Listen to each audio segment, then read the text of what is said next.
За мас агентлагаас хэрэгжүүлж байгаа баялаг бүтээгчдийг дэмжин төслийн баг, за Завхан аймагт үйл ажиллагаа явуулдаг ойн баялаг, за модны үйлдвэр дээрээс үзэгч та бүхэнд ээлж нэвтрүүлгээ бэлтгэх үргэж байна.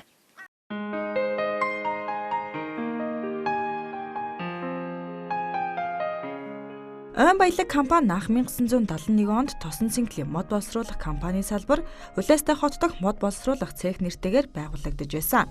Зах зээл шилжих буюу 1993 онд үйлдвэр албан газар руу татан богдож байхад модон эдлэл хийх сонирхолтой залуус нэгдэж бага хувьчлаар хуучин модны үйлдвэрийг авч одоогийн ойн баялаг компани үйлдвэрийн их усүрийг тавьж байжээ. Анх модны үйлдвэр хувьчлагдах үед цөөхөн хідэн тоног төхөөрөмжөндөө тулгуурлан мод панераар гэрийн модон тавилга үйлдвэрлэдэг байсан. Ингээд үйлдвэрлэлээ илүү өргөтгөж гэрийн модон тавилга, мебель тавилга үйлдвэрлэж Голланд улс руу экспортлж эхэлжээ. Ингэжл тэдний үйлдвэрлэлийн эхлэл тавигдаж байсан юм а.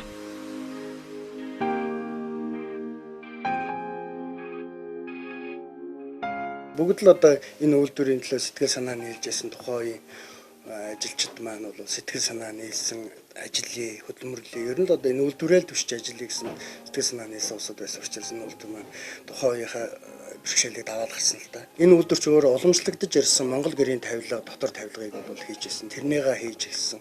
Дараа нь бас 2005, 6 он, 6, 7 оны үед бид нар бас хуучин уламжлал болсон цоохор модон тавилгаа бас Голланд улс руу экспорт бас хийж бас үзсэн. Өмнө нь бол манайх дандаа Язан гэрээстэй панер эслэг гатан бүрээстэй тийм тавилгуудыг хийж байсан. Шинжилсэн. Одоо энэ хэмжээгээр манай үйлдвэрлэл нэлээд худалдан авахч, захиалагч маш их олонтой болсон. Тийм л байна. Зах зээлийн үед модны үйлдвэрээ эхлүүлж байсан учраас мөнгө санхүүгийн хувьд баггүй бэрхшээл тулгарч өндөр хүүтэй зээлээр үйлдвэрлэлээ хөл дээр нь босгож байсан тухайгааж модны үйлдвэрлэлийн захирал хуучилж байлаа. Тухайн үед бол банкнаас зээл авахд бол хүндэл байсан л та бид нар тэгэл банкнд бас ингээл хандан банк маань тухайн үед чинь зарим нэг банкуд ампуурч гисэн тэгэл аж ахуйн нэгжүүдэд итгэ зээл олгоно гэдэг юм. Тэгэл хувь хүмүүсээс 10% хүүтэй ч гэсэн зээл аваад бид нар ч үйл ажиллагаа явуулчихлаа шин. Тэгэл нөгөө мод үлтгэлийн үйл ажиллагаа Завхан аймгийн Улаастай сумаас 110 км газар тэнд нь бол мод үлтгэлийн ажлыг хийн. Тэнд нь хөрөө араа маяг суулган тэн дээр зүсэн материалаа наашин тээвэрлж авчирна эндээ хатаад тавилгаа хийнэ гэх. Тэгэл бид нар чи 98 он, 99 он, 2000 он гэхэд бид нар Улаанбаатар хот руу тавилгаа хийж зөөж Улаанбаатар хотын зах зээл дээр зарим нэг гадны байгууллагын улсуудад энэ төр цэвэр модон тавилгыг сонирхдаг тэд нар. Тэд нарт бас сард нэг удаа юм, удиралд нэг удаа энэ төр тээвэрлж бас борлуулдаг л байл. Ингээд ойн баялаг модны үйлдвэр 1996-аас 1999 онд олон улсын байгууллагатай хамтарч ойн шим төсөл хөтөлбөр хэрэгжүүлж Америкийн нэгдсэн улсаас зөөврийн хөрөөр ам, тайрах хөрөө, хатаах камер болон бусад тоног төхөөрөмж авчирч суйрлуулан үйлдвэрлэлийнхаа хүчин чадлыг нэмсэн байна. Төслийн хүрээнд ажилчдаа ч Америкийн нэгдсэн улсын цэвэр модон үйлдвэрт дадлагжуулжээ. Тэгээ бид бас азтай нэг гадны найзтай залуутай танилцаад бид нар хамтарсан төсөл хэрэгжүүлээд тэгээ үндсэн түгэд материал өөрсдөө бэлтгэдэг болоод гаднаас Америкийн нэгдсэн улсаас хөдөлгөөнд хөрөө араам оруулж ирээд хатаах камер оруулж ирээд тэгэл үндсэндээ бид нар эцсийн бүтээгдэхүүн цэвэр модон тавилга хийж эхэлсэн л дээ. Би 1997 онд Америкийн Ohio мужид мөөлөд камер Xerox гэж хоёр галзуух гэр ахуйн тавилга гэдэг хоёр компанидор хийж натурал мебель модон эдлэл хийдэг технологиг анх эхэлж сурч энэ үйлдвэрт эхэлж ажил хийж эхэлсэн манай аймгийн хэмжээд анх удаа манай аймаг натурал цэвэр модон тавилгыг хийж эхэлсэн. Нэг үе бодвол ойн баялаг модны үйлдвэр хэрэглэгч ихтэй борлуулалт сайтай болжээ. Хамгийн гол нь Завхан аймгийн мод хатуу модон эдлэл хийхэд барьцтай байдаг учраас ойн баялаг компани цэвэр модон тавилгын чанарт хэрэглэгч сайн үнэлгээ өгдөг юм а.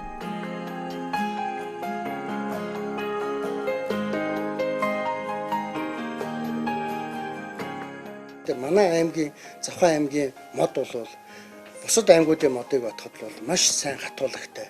Мебель тавилга хийхэд бол чанарын шаардлага гэсэн ийм сайхан модон тавилга модолтой. Тэднийх жилдээ ойролцоогоор 200-аас 300 куб/м хар модоор модон эдлэл үйлдвэрлэдэг. Түүхийн идэ Тосон Цингэл их уул сумдуудаас татан авч жилдээ 150 сая төгрөгийн модон эдлэл захиралгаар хийж байна. Одоогоор 30 гаруй төрлийн модон эдлэлийг хэрэглэгчийн хүссэн загвар өнгөөр стандартын дагуу үйлдвэрлэж байна. Яг л бид нар стандартын дагуу одоо хаалга гэтэл одоо хэд байх ёстой юм. Тэгэл яг стандартын дагуу тавилга гэтэл ямар байх ёстой юм. бүгдийг нь одоо анхнаас нь л одоо түгэд материал өөрсдөө бэлтгээд эцэг бүтээгдэхүүн төрүүлж байгаа учраас бид нар тэр болгон дээрээ чанар стандартыг бол хангасан.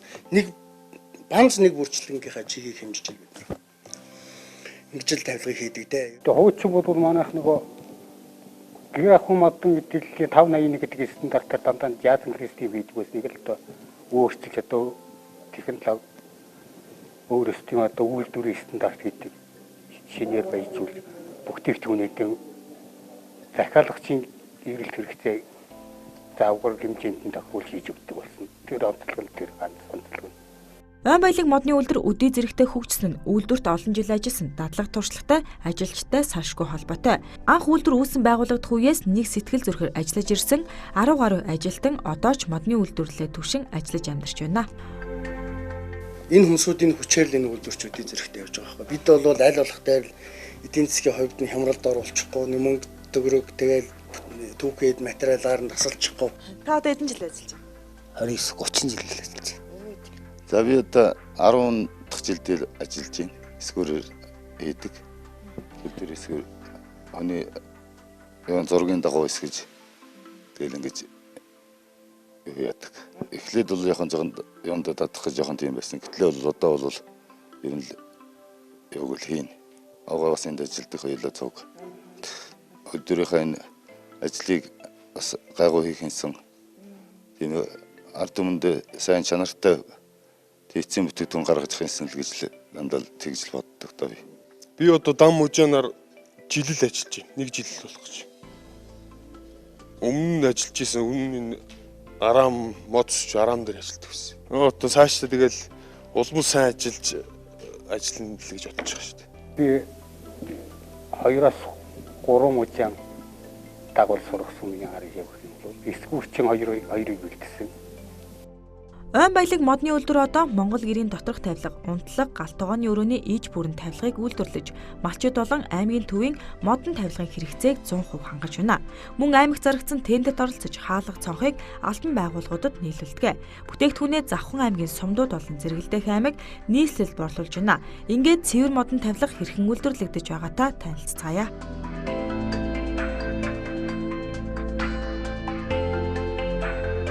Энэ бол манай бүтээгдэхүүний хамгийн ихний дамжлага, тавилга үйлдвэрлэх цэх юм. Энд бол одоо бүх бүтээгдэхүүнүүдийн маань эхний одоо нэг бүрчлэн деталууд энд хийгддэг. Тийм учраас бид нар бол энэ цехийг бол ер нь манай үйлдвэрийн эсгүүрийн цех гэж бид нар нэрлэж заншсан байгаа. Энд бол одоо 10 гаруй төрлийн суур машинууд маань энэ үйлдвэр яг энэ эсгүүрийн цехт маань суурлагдсан байна. Ер нь энэ суур машинууд маань Орчин холбооны улсынх байна, Польших байна, Америк нэгдсэн улсад үйлдвэрлэгдсэн суур машинууд байна. Бүгд Хятад улсад үйлдвэрлэгдсэн суур машинууд байна. Зарим нэг энэ суур машинууд гэтэл одоо энэ Монгол гэрийн үнний машин гэтэл одоо манай тухайн 80-ад оны үеийн Шпос гэж байсан үеэр хийгдсэн хувь улсууд манай үйлдвэрт ажиллаж байсан инженер техникийн ажилчдын үнний машин гэх мэтлэнгээр ийм суур машинууд 10 гаруй төрлийн суур машинууд байна да.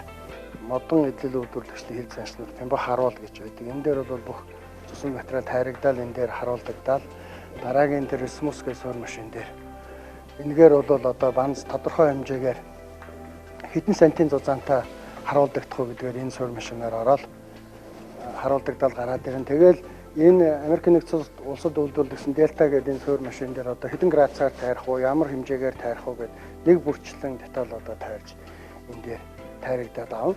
Тэгээ тавилга үйлдвэрлэлийн хоёр дахь дамжлага руу бид нар орж иж байна. Энэ бол бидний заншснаар бол угсаргааны цех. Энд бол одоо угсрах мужаанууд маань энэ эсгүүрийн цехээс гарч ирсэн деталь нэг бүрчлэлийг одоо эцсийн бүтээгдэхүүн болгож угсрах цех.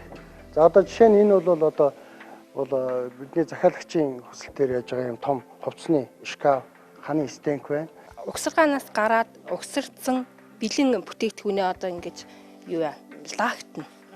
Өнгөлөөд замаас хийн, зүлгийн тэгээд ингээд лагтаад хамгийн эцсийн бүтээгдэхүүнийг бол будагчин гаргаж байгаа. За үзэгчдээ энэ бол Ой баялаг модон үйлдвэрлээд эцсийн бүтээгдэхүүн болоод яг хэрэглэгчийн гар дээр очиход бэлэн болсон ийм Монгол гэрийн мөлхөө тавилга байна. За тэгэхээр энэ одоо яг хэдийн хэрэг хугацаанд бас бүтдгийг. Тэгээд дээрэс нь үн хөлсийн тухайд бас ямар байдгийг. За энэ бол үндсэндээ бол захиалагч маань захиалал яг захиалга өгснөөс хойш бол нэг 7 хоногийн дотор л бэлэн болсон тавилга байгаа. Одоо яг зах зээлийн худалдах нь 750 мянган төгрөгөөр худалдахаар захиалагчтайгаа тохироод урьдчилгаагаа төлчихсөн. Модон тавилга гэдэг маань бол хүний эрүүл мэндэд бол маш их хэрэгтэй тавилга байдаг. Яагаад бол модоо чинь бид нар 0% чигшилтээ хийдэггүй шүү дээ. 6-8% чигшилтээ хийдэг. Тийм учраас хүн бол өөрөө мод чинь хүчлэр хүч ялгаруулж нөөцлөр хүчийг шингээж чаддаг учраас эрүүл мэндэд хэрэгтэй. Ан баялаг компани жижиг дунд үйлдвэрлэлийн хөнгөлөлтөд зээлд хамрагдаж байгаагүй. Учир нь том үйлдвэр учраас тоног төхөөрөмжөөр шинжилж үйлдвэрлэлээ өргөжүүлэхэд хамгийн багадаа 100-аас 150 сая төгрөг шаардлагатай. Ийм хэмжээний мөнгийг улсаас хөнгөлөлтөд зээлэх гэхээр аймагт хуваарлагдсан зээл нь хүрэлцдэг байна. Зээл олдно, хөнгөлөлтөд зээл гэдэг чинь одоо орон нутгийн бид нар ч бас их хэцүү шүү дээ. Их хэмжээгээр бид нар ч авъя гэхдээ боломжоор 100-аас 150 сая төгрөг авмаар. Гэтэл орон нутагт ирж байгаа 1 тэрбум төгрөг ярьдаг. Тэд нарын тэгэл үнэхээр бүгдэнд хүртээхээс л арга байхгүй. Тэгэл бид нарт 20-30 сая төгрөг авчих юм бол банкн дээр очиод зээл авмаар болдог. Та ч одоо хөнгөлөлтөд зээл авч байсан юм биш үү гэх юм. Бид бол яг нь үйл хөдлөх хөрөнгө барьцаалах хөрөнгө сайтай учраас бид альж банк санхүүгийн байгууллагууд дээр очиод зээл авчих болж байгаа юм л хүүнэл жоохон өндөр хугацаанд богино учраас. Тэгэл яг тэр зээлийг аваад тоног төхөөрөмжөө шинжилнэ гэхээр бас жоохон хүндрэлтэй л байгаа. Ер нь цаашдаа бол би одоо ирэх болгонд их хурлын гишүүдтэй энэ янз бүрийн улсууд хэлтгэл юм бас хөнгөлөлтөд зээлийг авах ингээд явах талаас боломж олцоор дэмжээч л гэдэг. Өөр нэг хүндрэл бол орон нутагт зарлагдсан тендерт оролцох боломж тааруу болж эхэлжээ. Жишээ дурдвал энэ жил Завхан аймагт 3 сургууль шинээр баригдаж 600 гаруй сурагчийн ширээ сандлын тендер зарлагджээ. Гэтэл боловсрол соёл шинжлэх ухааны яамнаас зарлагдсан энэ тендерт хотын 2 компани сонгогдсон байна. Одоос 2-3 жилийн өмнө бид тендерт оролцоод аваад байдаг гэсэн. Бас нэг ширээ сандал ингээд аваад байдаг. Одоо сүүлийн үед ингээд ийм нэг худалдаа ажиллагааны газар бий болсон учраас бид нар орон нутгийн бид нар интернетээр мэдээлэл авчаа тэгээд мэдээлэл явуулдаг. Тэгээд Улаанбаатар хотын нэг том компани ч юм уу ингээд их хэмжээгээр. Одоо би зүгээр 13, 14 оных нь боловсролын яамын худалдаа авалтын ингээд тендер харахад шинээр хийж байгаа одоо ширээ сандлыг нийлүүлж байгаа. Гэтэл хоёрхан компани. Эсвэл нэг Анон юм уу эсвэл Батмонч гэнэ. Ерөөсө тэрбум 800 саяын тэргээр ингээд тендерт оролцоод ингээд вакцаар авцсан. Бид нар ч орон нутгаас үйл ажиллагаа явуулж байгаа бид нар ч бас тэнд ч бас оролцох боломж болцоо байгаа байхгүй. Ан баялаг модны үйлдвэр хэтийн зорилгоо ингэж тодорхойллоо. Цаашдаа бол орон нутагтаа тогтвор суурьшилтаа үйл ажиллагаагаа явуулаад хөрш аймаг тэгэл бусад газруудад л одоо бүтээгдэхүүний худалдах тэгэл гол нь энэ улсуудаа нэг тогтвортой ажлын байраар хангах л миний гол зорилготой энэ хэд маань тэгэл эндээ ажиллаад бас нэг амьдралын дээшлэл явж явах юм бол ер нь хүний үйлдвэр ажиллаж байгаа хүний л одоо ганц бахархал шүү дээ. Ер нь бол одоо цаашдын бас нэг зорилго бол бид нар бас Америкт биеос очих тоо ч гэсэн бодож байсан манай улсууч гэсэн очиод бодож байсан. Ер нь одоо л нөгөө цэвэр модон какаадсан Канад барилга гэж яриад байгаа. Тэрнийг бол бид нар одоо барьж эхэлж байна л. Ер нь 7-8 барилга барьцсан бас эдгээр сумд үйл ажиллагаа явуулж байхдаа ч гэсэн бид нар бас нэг ядуу өрхөд барьж ингэж өгч байсан. Одоо тэрийгээ бид нар яг үйлдвэрийн гадаа дэргэд одоо тийм загвар байшин барьж байгаа. Ан баялаг үйлдвэрийн хүчин чадал жилдээ 200-аас 300 сая төгрөгийн бүтээгдэхүүн үйлдвэрлэх ёстой ч хөдөө орон нутагт зах зээл хоногдмол учраас үйлдвэрийнхаа дөнгөж 30%-ийг ашиглаж байна. Борлуулалт захиалга нэмэгдвэл үйлдвэрлэл хөгжих бүрэн боломжгүй. Энэ мэтчлэн хөдөө орон нутагт бүтээгдэхүүний борлуулалт таарав гэсэн бэрхшээл байдаг. Тиймээс төрөөс бүтээгдэхүүний борлуулалтыг нэмэгдүүлэхэд бодлогоор дэмжих хэрэгтэй байгааг ан баялаг үйлдвэрийнхэн хэлж байлаа.